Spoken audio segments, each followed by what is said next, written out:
to introduce a former trustee in Vancouver. She's worked tirelessly for public education. She's a very outspoken woman, and we'd really like to introduce Jane Bouey, former trustee and COPE trustee. Thank you. So, Ray, put me on after the rapper. Anyway, thanks, and it's a real honor to be here. I've had to write down my notes because I'm really emotional about this, and I'm afraid I'll just break down if I don't rely on my notes. I'm here to oppose Bill 22, but also describe a decade of intentional undermining of public education. A decade ago, after the illegal stripping of contracts, I spoke at the huge teacher rally at the Pacific Coliseum. I spoke about being the parent of a child with special needs. I spoke about my son James's challenges, his hopes, his dreams. I spoke about his teachers and support workers who tried so hard to meet his unique learning needs. I spoke about the tears and frustration and anger we shared. There were just not enough resources, not enough supports to meet his needs. I spoke about a system already stretched thin that was being torn apart by the actions of Education Minister Christy Clark. I spoke about what the tearing up of locally bargained class size and composition agreements would mean to kids like my son. I spoke about what those agreements, what those unprecedented cuts would mean to all of our schools. And I spoke about the leading role that teachers, through their union, had taken in speaking out for those most vulnerable kids. As a queer parent, I also became increasingly concerned about homophobic bullying in our schools. I heard queer youth talk about what a nightmare school was for them. I worked with queer teachers and our allies as we advocated for those queer youth. Teachers, through their union, your union, continue to take a leading role in standing up for safer, more inclusive and welcoming schools for all of our students. Schools that celebrate diversity. In November 2002, I was elected as a Vancouver school trustee. My years on two of the most progressive school boards in the history of the province were some of the most rewarding and frustrating of my life. For a decade, we faced systematic intentional underfunding. Public confidence in education was being undermined. Year after year, we faced horrific decisions of what legally required cuts we had to make. We worked hard to keep those cuts from the classroom, but it was impossible. Year after year, we looked at what could we protect? Who would we have to lay off? What is the minimum level of management needed to support kids? What programs would we have to cut? How can we cut more from supplies? Should we close schools? Should we shorten the calendar? And back again to who would we have to lay off?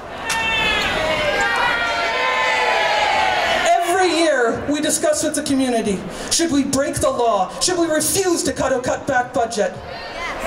We were told to stay on, to keep up the battle, that there was too much good work yet to be done and our voices would be lost, so we continued to speak out. COPE and COPE Vision boards worked with all of you, teachers, students, parents, unions, and the community to fight for fully funded public education. We were unrelenting.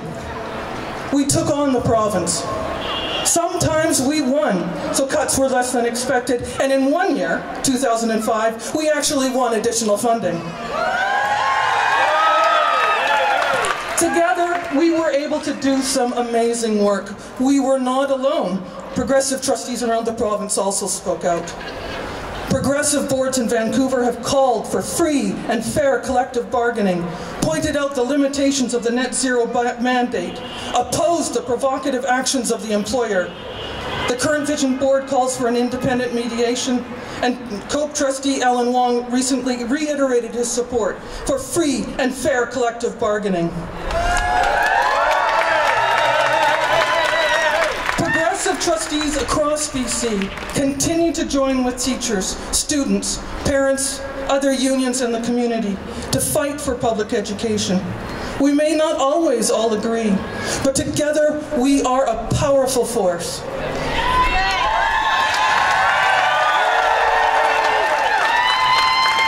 Teachers continue to inspire me with your creativity, your passion, and your dedication to the classroom.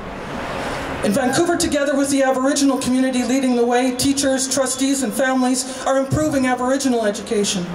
Together with the community, we developed and implemented groundbreaking anti-homophobia policy. Together, we work to support the most vulnerable and help every student learn to their own unique potential. Everyone here knows that teachers make a difference in our children's lives. That's why teachers keep doing the work that you're doing. You know you make a difference. In the context of a decade of cuts, of attacks on public education and teachers, and the BC Education Plan, we know that Bill 22 makes things worse. Worse for our teachers, and more importantly, worse for our kids, especially kids with special needs, kids for whom English is a second language, or those who live in poverty. This Liberal government thinks they can bully their way towards privatizing education, breaking unions. But we know, we've seen it happen. Together, we can stand up to bullies.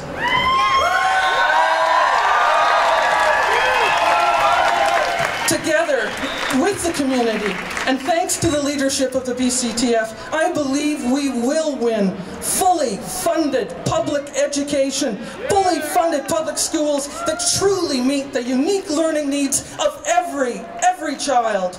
And that's what keeps me fighting.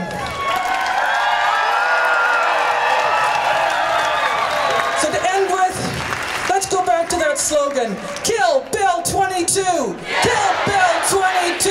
Kill Bill 22! Kill Bill 22! Kill Bill 22! Kill Bill 22! Kill Bill 22!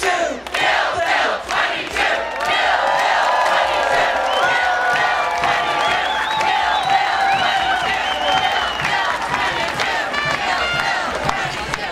We have got to stand together. It's no time to stand alone. Public workers, stand together. Stand with pride and dignity. We are all in this together. Every public employee. Workers in the private sector. We're no different from you.